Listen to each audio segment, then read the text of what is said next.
Well, we're in week 2 of a 6-week series on reflections of the life of Peter.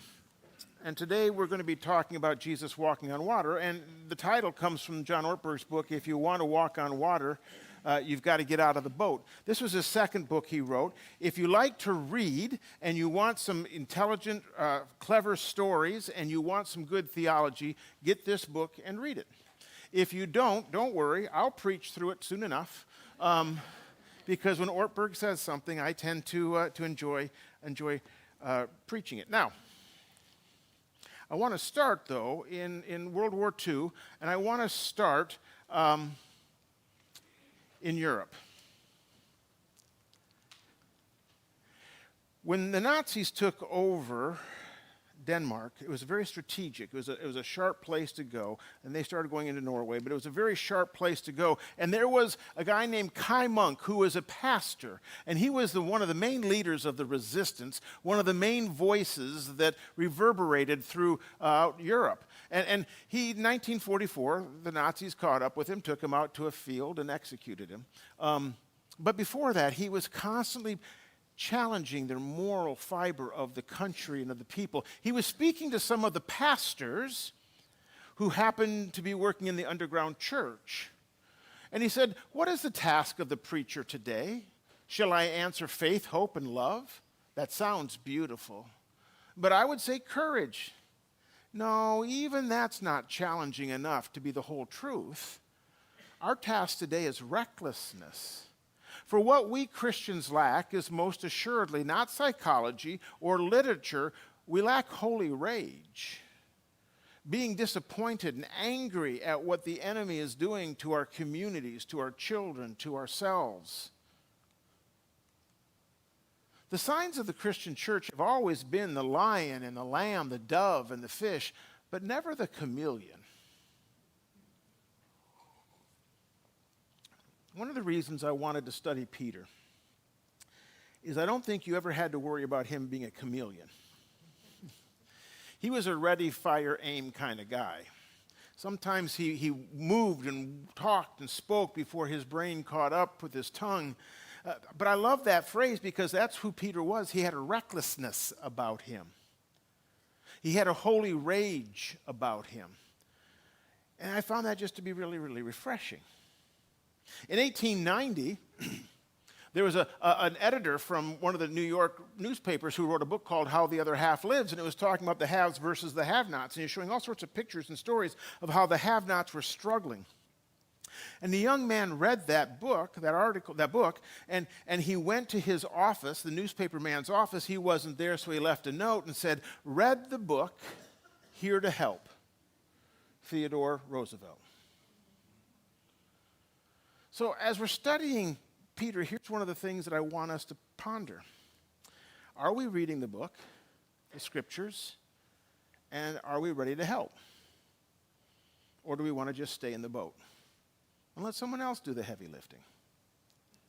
Our text in Matthew chapter 14 and following has two components to it. The first 6 verses are about Jesus' deity, and the second 6 are how do you respond as a disciple to that deity? And so we begin.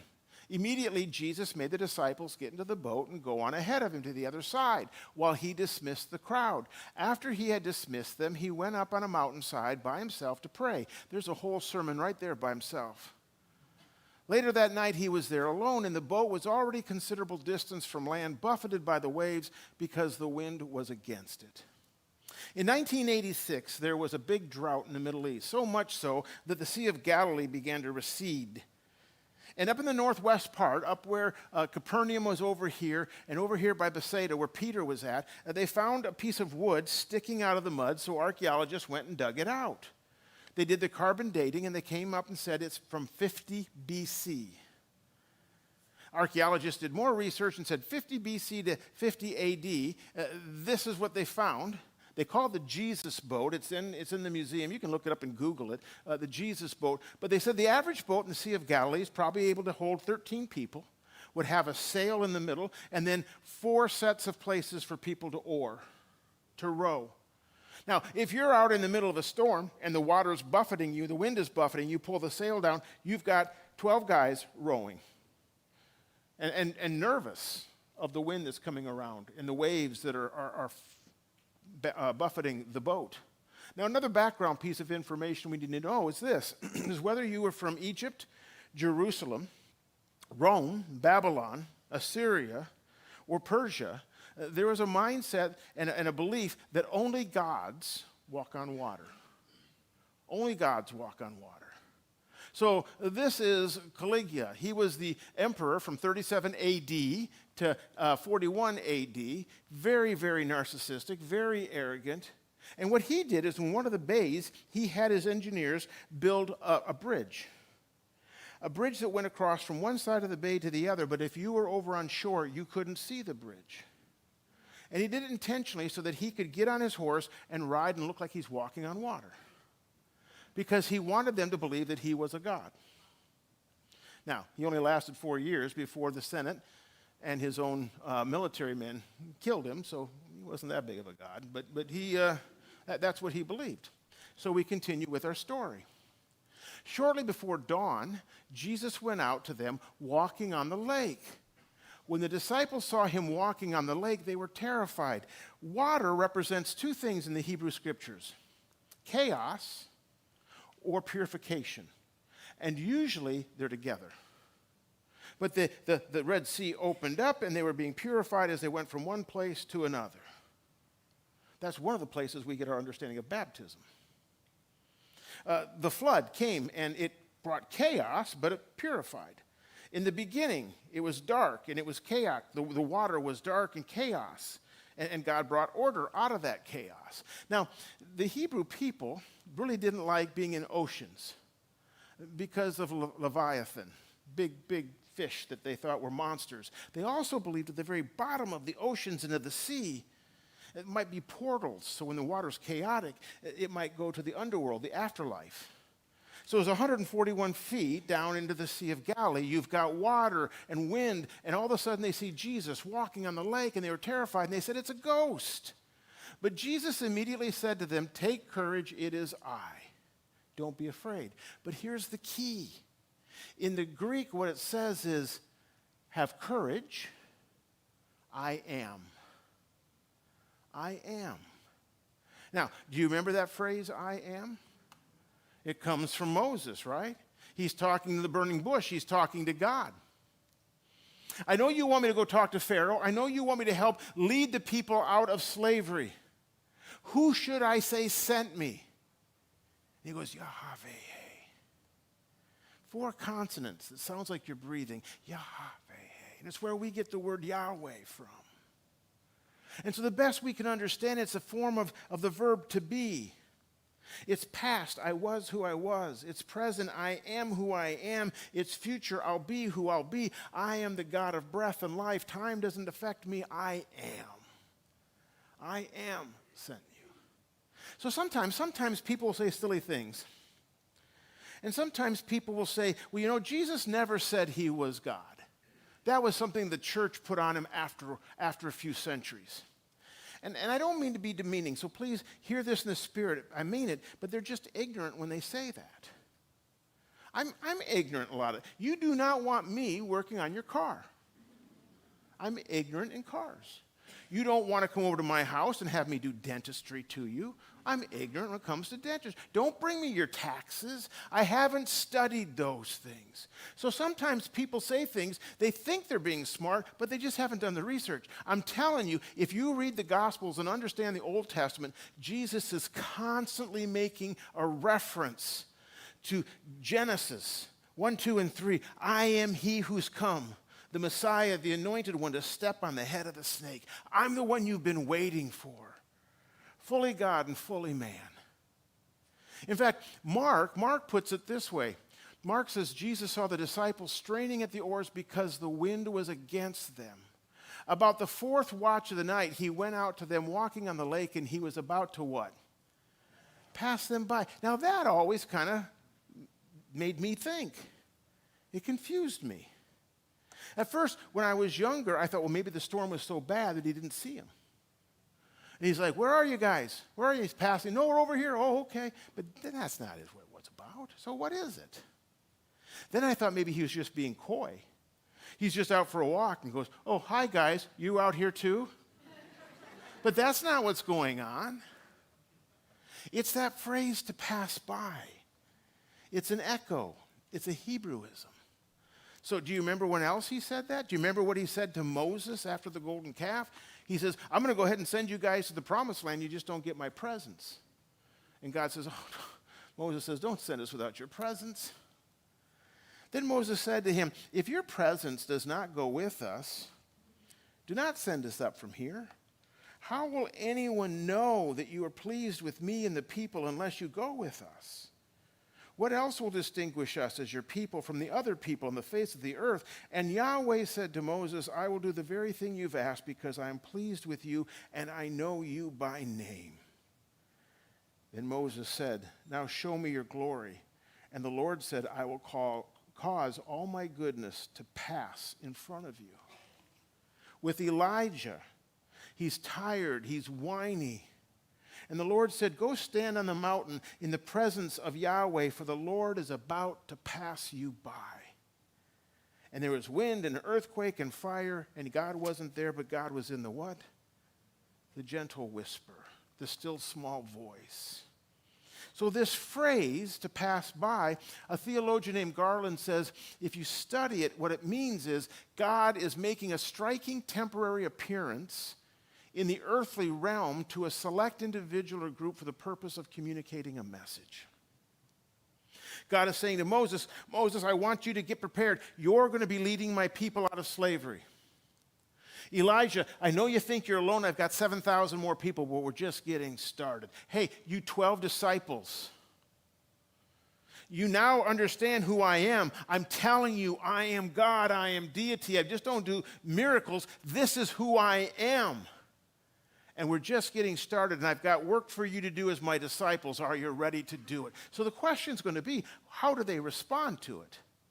Because here's a spiritual truth he's telling us. Obedience does not guarantee being spared adversity, but you can trust God. Did you hear that?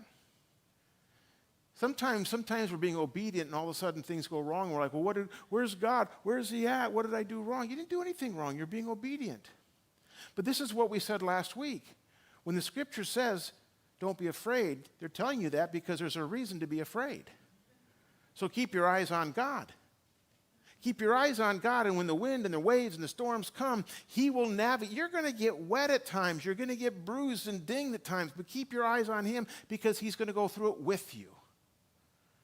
Psalm 69 is a psalm that David is going through struggles. And they say there's so much similarity between this and the text we're looking at. In Psalm 69, David says, save me, O God, for the waters have come up to my neck. Here the disciples are buffeted by the waves far from land. David says, do not let the flood sweep over me. Answer quickly. Peter cries, Lord, save me. I am scorned, David says. Insult has broken my heart. In Matthew, the disciples cry out in fear, mistaking Jesus for a ghost. I'm afflicted and in pain. Let your salvation, O God, protect me, David says. Jesus immediately reaches his hand and saves Peter. Psalm ends in praise. Matthew ends in worship. So we continue. Lord, if it's you, Peter replied, tell me to come to you on the water. Come, he said. Then Peter got down out of the boat, walked on the water, and came towards Jesus. But when he saw the wind, he was afraid, and beginning to sink, he cried out, Lord, save me. Immediately, Jesus reached out his hand and caught him and says, you of little faith, he said, what? Why did you doubt? So it sounds like he's scolding Peter. I don't think he is. I think Jesus is smiling the whole time. I think Jesus hears Peter say, I'm going to come out, and he smiles and goes, here's Peter. Ready, fire, aim. All right, come on, sport. Let's give it a shot. I think his behavior is one when we're teaching our kids how to ride a bike. And they're riding this bike, and they're going 15, 20 yards, and all of a sudden they run into a tree, and you run over and say, oh, buddy, you were doing so good. But you took your eyes off where they needed to be, and you put it on the thing you were afraid of, hitting that tree and crashing, and because your eyes went there, you know what, it's all right. And even if he was scolding, God bless him for doing it away from everybody else, but I don't think he was scolding. I think he was encouraging. Because here's what Peter does. He says, Lord, if it's you, tell me to come to you in the water. He doesn't say, hey, God, I want to walk on water so people will be really impressed with me. He doesn't say that. I want to come to you. What's the difference between faith and foolishness? Because sometimes it doesn't seem like there's much of a difference. Some of the things we're called to do by faith seem pretty foolish at times. I think this is it. Peter says, before I do anything, God, can I get your approval? Can I come on water? Before you do something and it seems foolish, you better check and make sure it lines up with the scriptures. You better get some Christian friends together and have a prayer time around it. I spent 11 years in Tulsa, Oklahoma, and at that time, Tulsa was the belt buckle of the Bible Belt. There were 300 ministries, independent ministries going on in Tulsa. Oral Roberts University, Rhema Bible School, Victory Christian Academy. People came from all over the world. It was a melting pot of Christians. They were praying on the newscast. Roman Catholic priests didn't throw kegs. They throw charismatic experiences. It was just a crazy place to be, and it was a wonderful place to be, but sometimes there was foolishness. This isn't just one or two incidents. We had a rash of people that were going and buying cars only to have them repossessed in 2 or 3 months because they thought that maybe God wanted to bless them, so they bought a really nice car hoping that God would somehow intervene and somebody would pay their bills for them. That's foolishness. This was not uncommon either, for a young man to follow a young lady claiming that he was supposed to marry her or vice versa. And quite frankly, that is nothing more than a restraining order. Because we would do foolish things in the name of God. What's the difference between faith and foolishness? It's getting to know God. It's lining up with his scriptures. The focus is not on risk-taking, but on obedience. And so what gets us out of our boat? What is our boat? Our boat is whatever's hindering you from taking the next step to go closer and closer and closer with God. And it's different for every single person. What's causing you to not get out of the boat? What is it that most produces fear in me, especially when I think of leaving it behind and stepping out in faith? There's a social scientist. His name is Larry Loudon. For 10 years, he's been studying risk management. He's one of the four scholars, forefront scholars in risk management. And here's what he says. Society is fear-driven. We suffer from risk lock, a condition which, like gridlock, leaves us unable to do anything or go anywhere. Everything is risky. He has 19 principles, and the first one is this: everything is risky. If you're looking for absolute safety, you chose the wrong species. You can stay home in bed, but that may make you one of the 500,000 Americans who require emergency room treatment each year for injuries sustained while falling out of bed. You can cover your windows, but that may make you one of the 10 people a year who accidentally hang themselves on the cords of their Venetian blinds. You can hide your money in a mattress, but that may make you one of tens of thousands of people who go to the emergency room each year because of wounds caused by handling money. Everything from paper cuts to hernias. Everything is risky. In his book, Ortberg says this. He says, the choice to follow Jesus is a choice to grow, is the choice for constant recurrence of fear. Did you hear that? Let's read that again. The choice to follow Jesus. How many want to follow Jesus? Anybody? Okay. I saw those 10 hands. That's a choice. And what you're saying is, if I follow Jesus, I want to grow. But that means you're going to be constant recurrence of fear. The deep truth of water walking is the fear will never go away. Why? Because each time I want to grow, it will involve going into a new territory, taking on a new challenge. And each time I do that, I'll experience fear again. Fear and growth go together. And we know this. When you went to school and elementary, you didn't want to leave the safety of home. So you went to school, and it was new and it was scary. What was more scary is going to middle school. Because now you understand how the system works. There's a pecking order. There are bullies. And now I'm going to a brand new school to learn and grow, but there's fear there. And finally, we're so glad we're going to graduate from high school until we look over the precipice and say, oh my goodness, that's a scary world out there. Anything you do, the new job you take, the retirement you choose to go into, you decide to have a child. Anytime you grow as a person, as a family, there's fear involved. Did any of you teach your kids how to drive a car? There was a lot of fear involved. All three of my kids said the same thing. Dad, how do you know where to go? And I was like, what? Because I just do it naturally.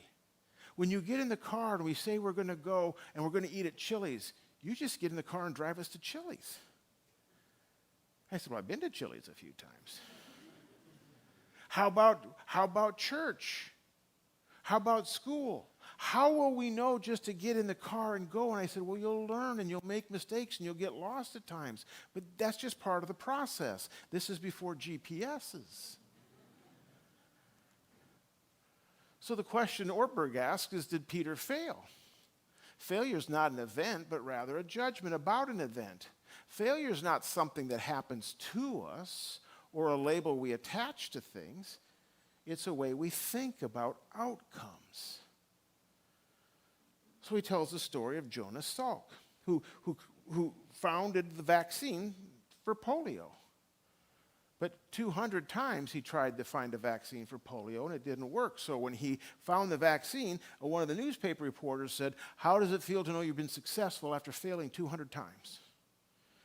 And he said, I didn't fail 200 times. I found 200 vaccines that just so happen don't take care of polio. I found one that did. But I kept on trying. It's the same thing with Winston Churchill. People came to Winston Churchill, and when he was in the midst of what's going on with the World War II, they said, what prepared you to be so calm, cool, and collect? What prepared you for a day like this? He said, it's probably the day that I was asked to repeat second grade. And they said, you failed second grade? He goes, I failed nothing ever in my life. They gave me an extra year to get it right.